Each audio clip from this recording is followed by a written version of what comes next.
Hello and welcome back. In this next series of videos we're going to take a look at essential skills that every photographer should aspire to acquire.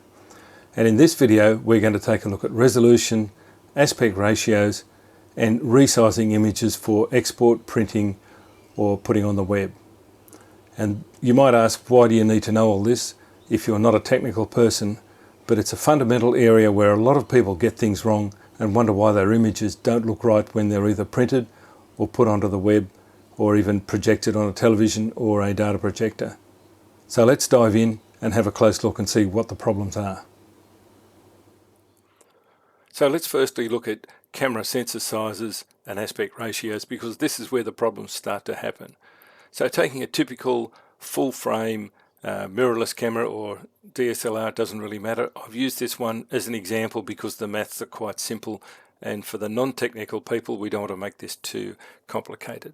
But we have a full frame sensor, 36 by 24 millimeter, which gives us an aspect ratio of 3:2, or maybe more correctly 1.5:1.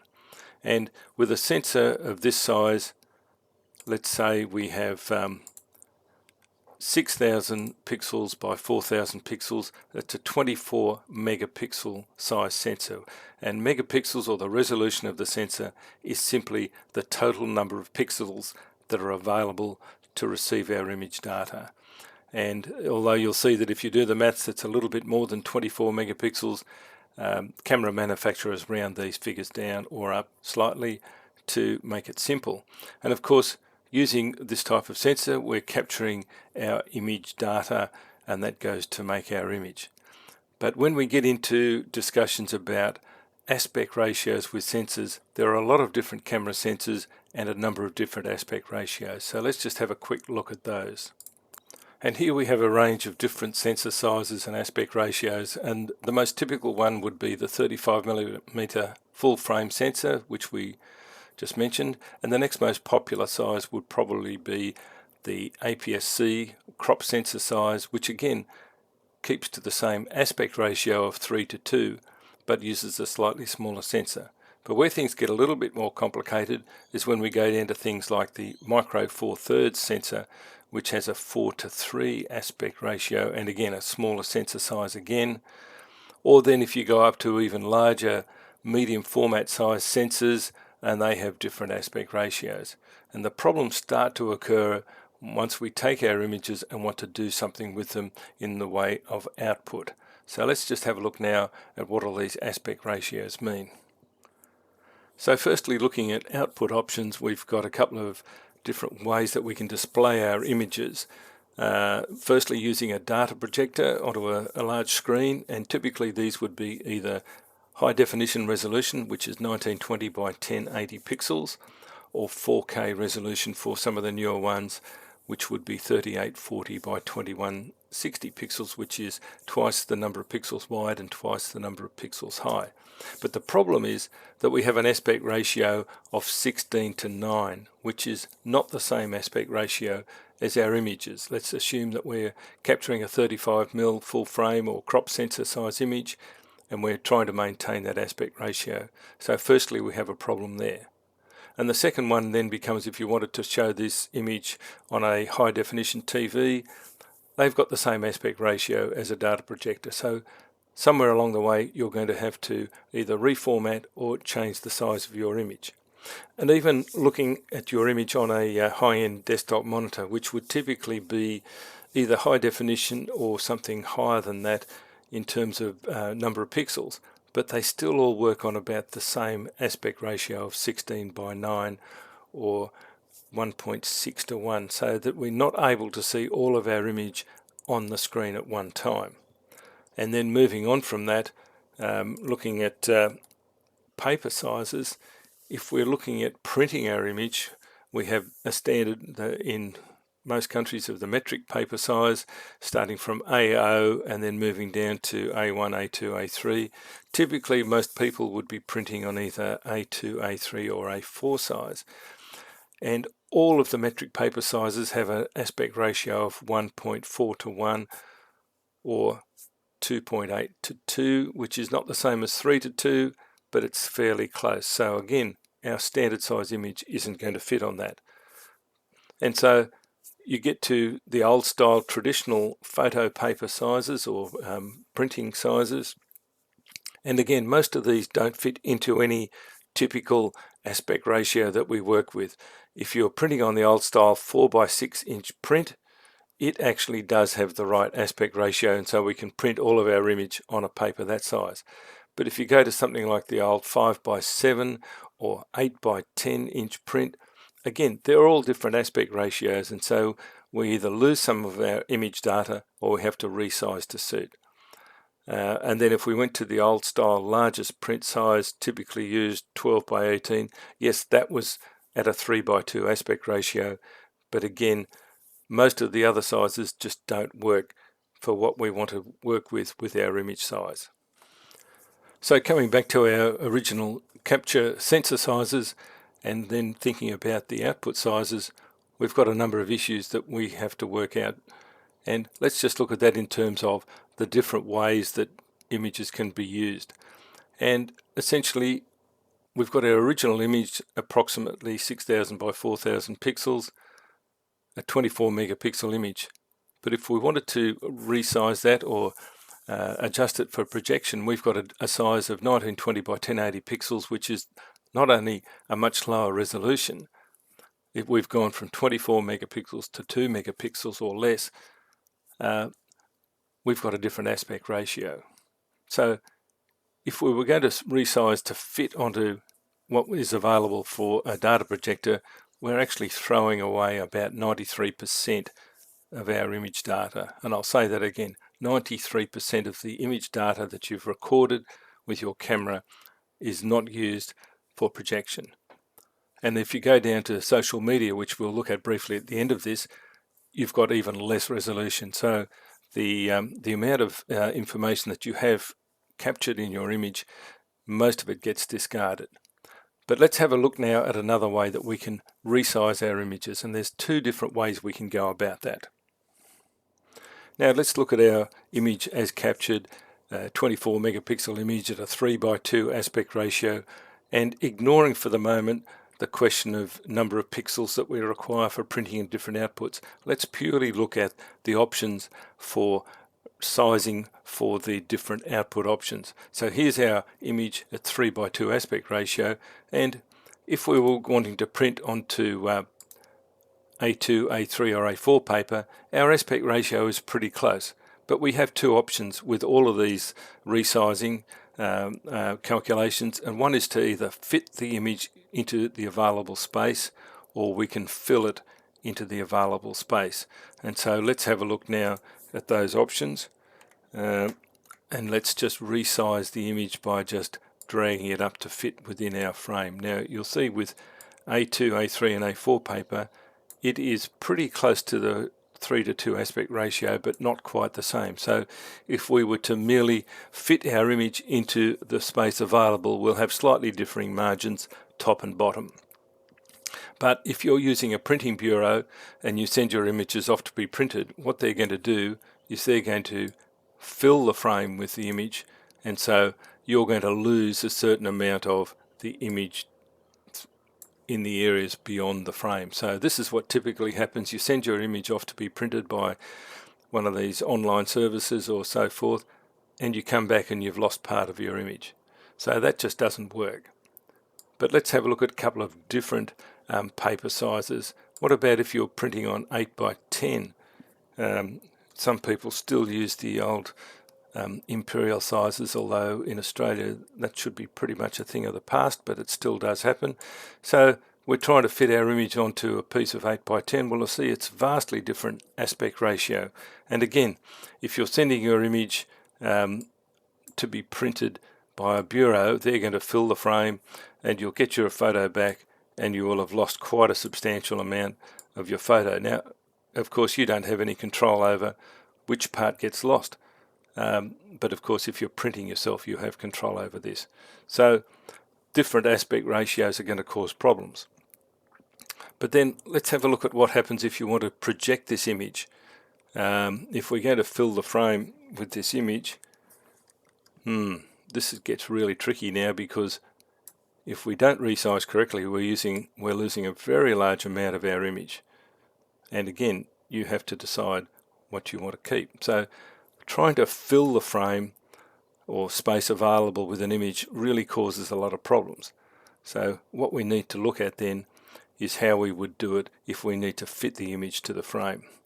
And so let's stick with resizing for projection. Obviously the limiting factor is the height of the projector, and we need to resize that to fit within the height of the image, which we know is 1080 pixels, and therefore keeping that 3:2 aspect ratio, we're going to have a little bit of space left either side, but at least we've got our whole image available for viewing.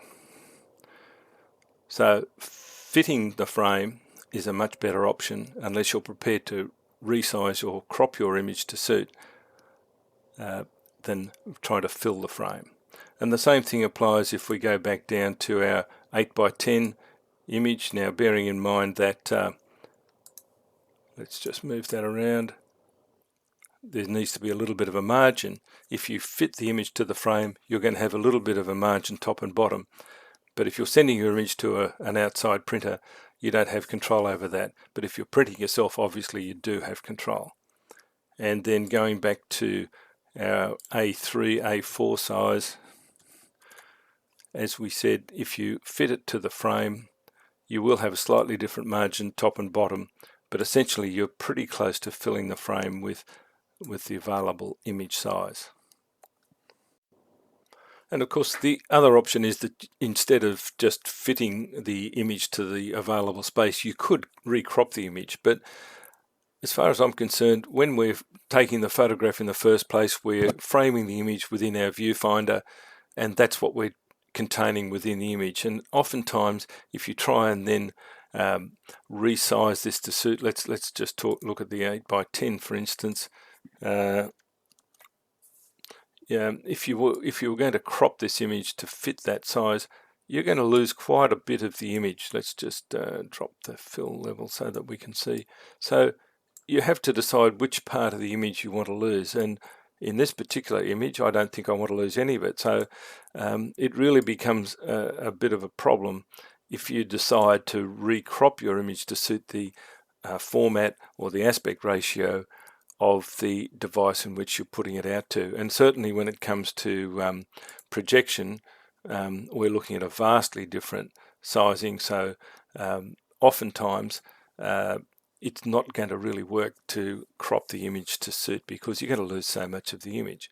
Now of course, if you've recropped your image from the original aspect ratio in the first place, you may even have a square image or a panorama style image, and so these changes in aspect ratio are going to be slightly different. But the essential point remains is that no matter what you've done, you've captured an image probably in a different aspect ratio to the output device you want to put it onto, and so you have to make a decision at some point along the way as to what you're going to lose or how you're going to present that image. So let's now have a look at the ways that we can resize our images without losing quality, bearing in mind that we're throwing away up to 90 or more % of our image data, particularly if we're going to project it on a television or through a data projector. So how do we retain the detail in the image as much as possible? So to export an image for projection, we're going to throw away a massive amount of the image data. So what's the best way to do that? Well, the simplest and best way to do that is to use a program like Lightroom, because it has all of these features built in, and you can set it up once and then save these as an output option, and it's so easy, it's done in a matter of seconds. So here's our original image as saved. It's a Photoshop file. It's approximately 12 megapixels. And we want to export this for projection. So we go to our export option in the library in Lightroom, which brings up an output option dialog box, and firstly we choose where we're going to put it, and I would usually set up a folder somewhere, maybe on the desktop, and pick a location where to send it, and you can choose to rename these images on export. and you have a whole lot of different custom settings. I won't go into that. Essentially what we're looking at here is we want to reduce this from a Photoshop file to a JPEG for projection. We want to keep the quality to the maximum, obviously. And when it comes to color space, we haven't really discussed that, but obviously with our source image, we want to keep that in the largest color space available, so it will be in ProPhoto RGB color space, and we want to export that into a smaller color space, either Adobe RGB or sRGB. With a data projector, it can handle a little bit more than sRGB, so oftentimes Adobe RGB is a good option for exporting. But the important thing, what we want to do is we want to resize the image, and we want to resize the image to fit within the width and height, which is high definition.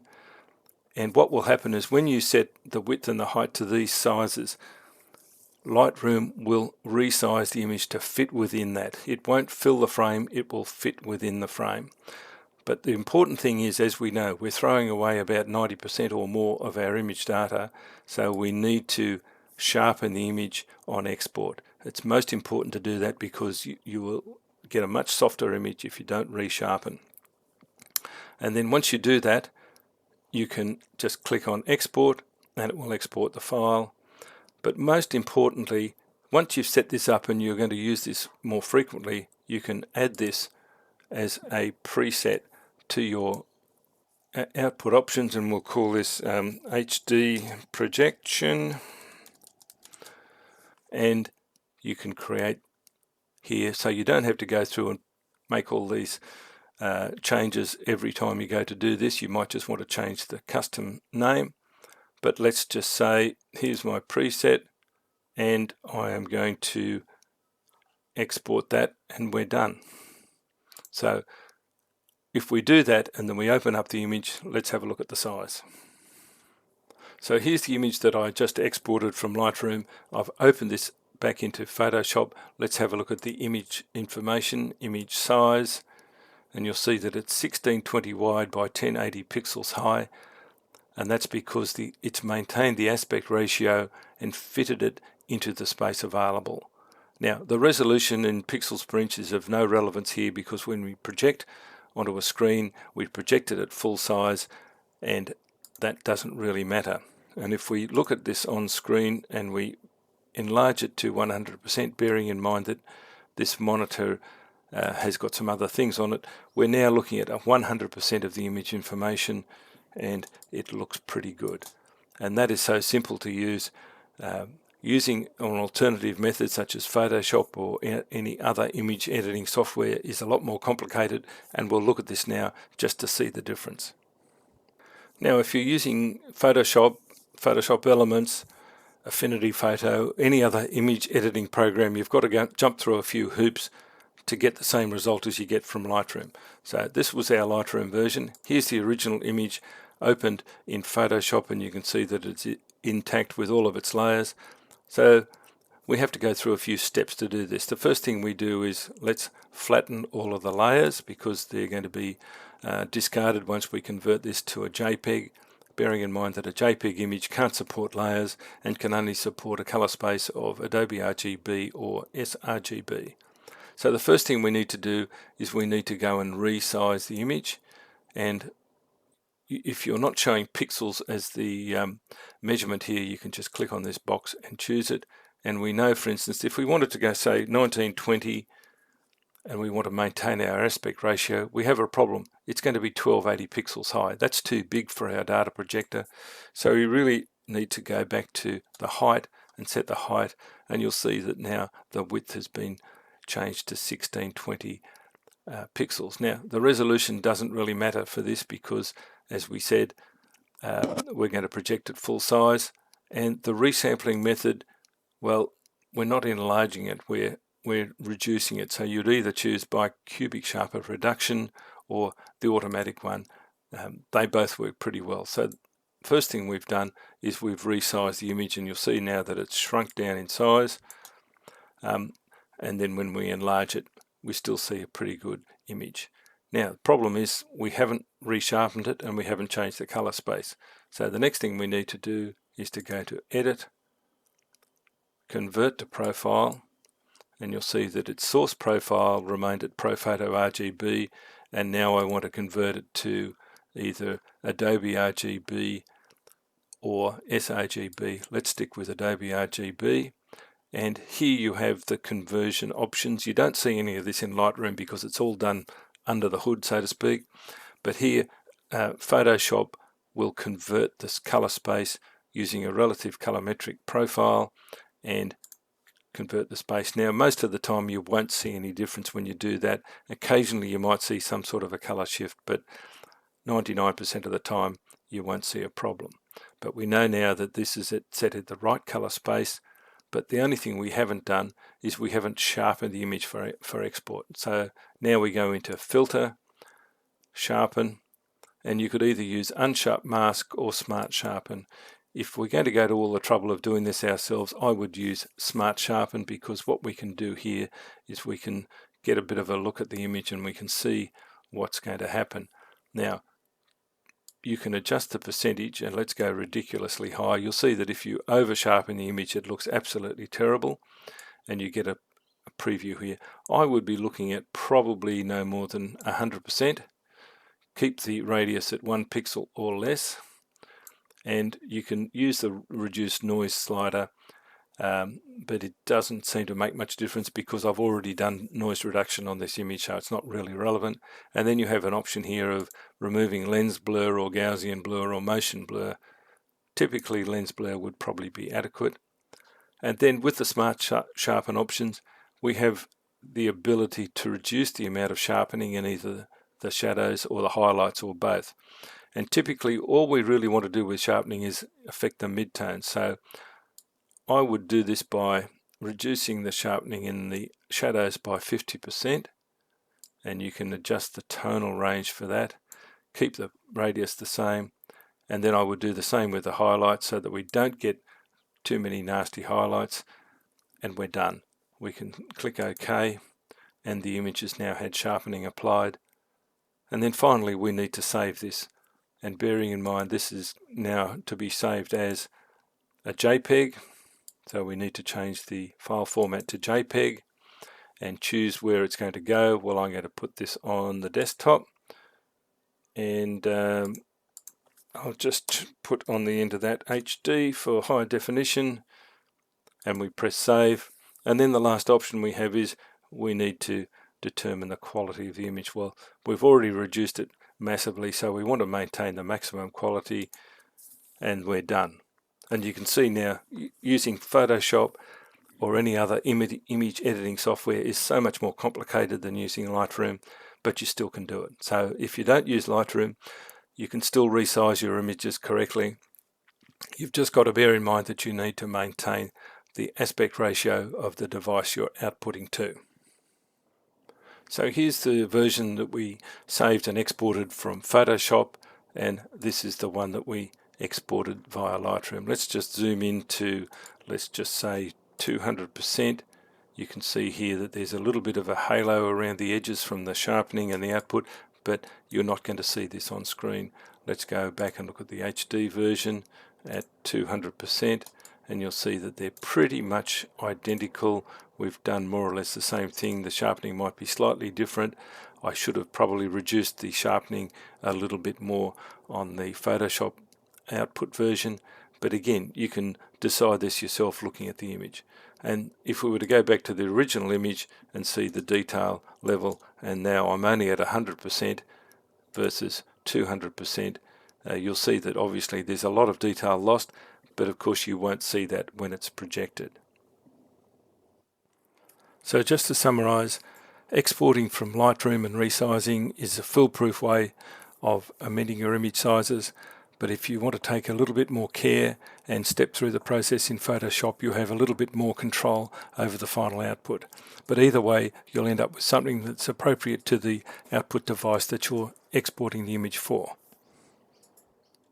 So finally, let's just have a quick look at what happens to your image if you upload it for Facebook or any other social media. So we're back at our full-size image, and we know from looking at the output options that, for instance, Facebook's maximum size is 1200 by 630 pixels. So what would happen here if we go back to our original image? Let's just flatten those layers again, and we go to image size, and we want to go to 1200 by 600. Well, of course, we have the same problem. The aspect ratio is something different again, so we have to go back to 600 by 900, and again, the resolution doesn't matter. Let's just, for the sake of argument, change it to 72.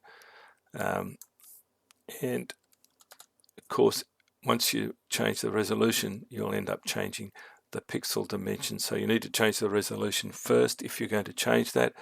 And we've resized that to Facebook size now. Obviously, most of the time this is going to be viewed as a small image on screen, so the resolution and the sharpening doesn't really matter. But when you look at the image like this and zoom in, you've lost an awful lot of information. But again, uploading to any form of social media, doesn't matter what the file size is, it resizes the image to put it on the website, and you don't have any control over it. But this gives you an idea of the sort of thing that happens when you resize an image or upload an image for viewing on Facebook or any other social media. And of course, if someone was to take this image and try and use it, unless you're going to keep it as a very small image, there's just not going to be any quality there to look at. Here's the sort of finished result compared to our export for projection, and you can just see that it's just the quality is just not there. So social media, you don't really have an option as far as resizing the image. It will do it for you, and you just have to live with what happens. So I hope that's cleared up a number of aspects about resolution, your aspect ratio, and resizing images. In future videos, we'll cover a number of other aspects of those essential skills. But thanks for watching, and come back again soon.